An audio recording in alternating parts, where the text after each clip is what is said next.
প্রিয় শিক্ষার্থী, আজকের আলোচনার বিষয় হলো জেনেটিক্স ও বিবর্তন অধ্যায় থেকে অ্যালিল কি বা অ্যালিল কাকে বলে। অ্যালিল হলো হোমোলোগাস ক্রোমোজোমের নির্দিষ্ট লোকাসে অবস্থিত কোনো জীবের বৈশিষ্ট্য নিয়ন্ত্রণকারী দুটি জিনকে একে অপরের অ্যালিল বলে। অ্যালিল দুটি সমধর্মীয় হতে পারে বা অসমধর্মীয় হতে পারে। আমরা জিনতাত্ত্বিক ব্যাখ্যার মাধ্যমে বুঝি। এখানে আমি হোমোলোগাস দুটি ক্রোমোজোম আঁকলাম। হোমোলোগাস ক্রোমোজোমের ভেতরে টিটি দুটি জিন অবস্থান করছে। টিটি জিন দুটি একে অপরের অ্যালিল, অর্থাৎ টিটি জিন দুটি একে অপরের সমধর্মী অ্যালিল।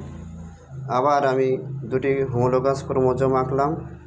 এখানে টিটি দুটি অসমধর্মী জিন অবস্থান করছে, অর্থাৎ টিটি জিন দুটি অসমধর্মী অ্যালিল। অসমধর্মী দুটি অ্যালিলের ভেতরে একটি প্রকট বৈশিষ্ট্য থাকে আর একটা প্রচ্ছন্ন বৈশিষ্ট্য থাকে। বড় হাতের টি দ্বারা প্রকট বৈশিষ্ট্য বোঝানো হয় এবং ছোট হাতের টি দ্বারা প্রচ্ছন্ন বৈশিষ্ট্য বোঝানো হয়। এক কথায় বলা যায় যে অ্যালিল হলো কোনো জীবের বৈশিষ্ট্য নিয়ন্ত্রণকারী দুটি জিনকেই অ্যালিল বলে। আমার ভিডিওটি যদি তোমাদের ভালো লাগে তাহলে লাইক, শেয়ার, কমেন্ট করতে ভুলবে না। ধন্যবাদ।